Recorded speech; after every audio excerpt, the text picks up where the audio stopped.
Hey, it's Josephine from ThePointeShop. I'm at the ballet school in Walnut Creek today. Helena has very narrow feet, and it's very compressive and very shallow. So that means that her feet kind of shrinks into a little ball when she goes up on pointe.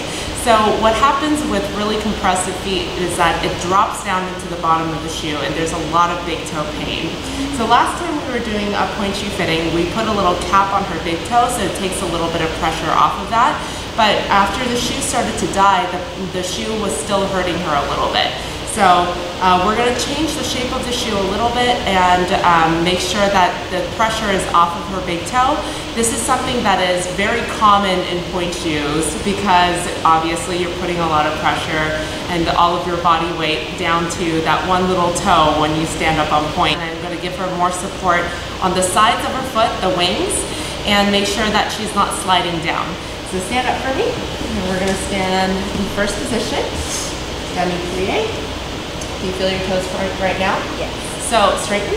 So since the last time I've seen Helena, she did grow a little bit as well, so that is also a culprit. Sometimes it's not even the shoe, it's not the shape or anything. Sometimes it's just that the shoes are too small.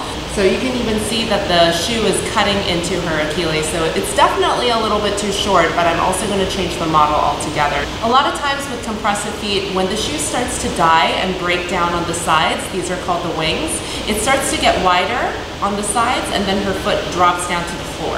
So the platform here is pretty large. What we're going to do today is that we're going to get her something that is a little bit more tapered and has a little bit more structure on the sides so that it's holding her up a little bit more. So if you take a look at her feet, she's actually narrow, but you can't really tell when she's just normally standing because she's so compressive.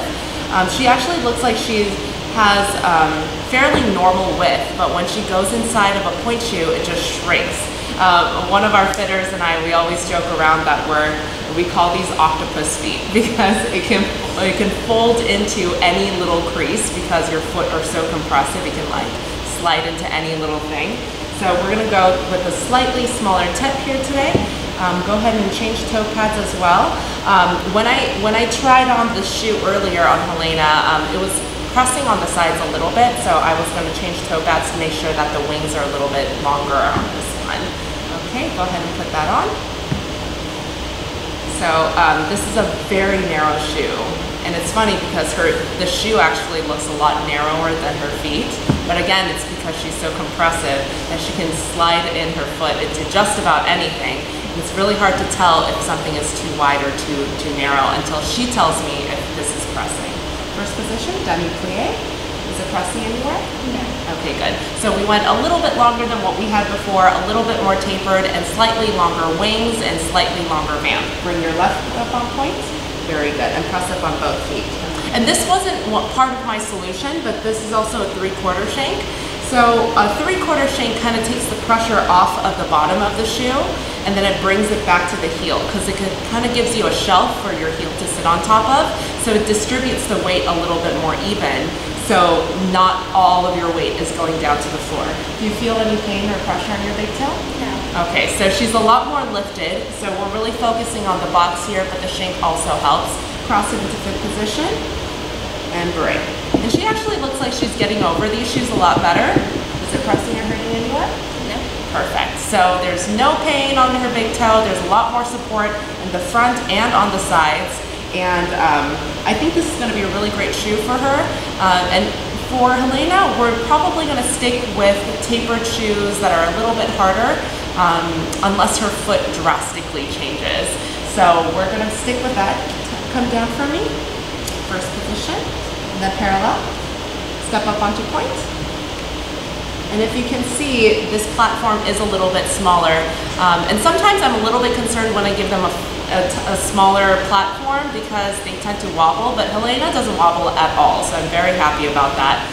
She definitely has enough ankle strength so that she's pulling herself up. If you have to go to a smaller platform like this because you sink in your pointe shoes and you have problems with wobbling, you can also darn the edge of your platform so that it gives you a little bit more surface area to balance. So if you have any problems with your pointe shoes, if you have any problems with sinking or pain or not being able to balance or whatever it may be, leave all of your comments on the bottom and I will try to answer that in our next in our next video. I'm at Walnut Creek today, and I'm going to be heading over to Salt Lake City in just about a week or so. So if you're in Salt Lake City, I'll see you there.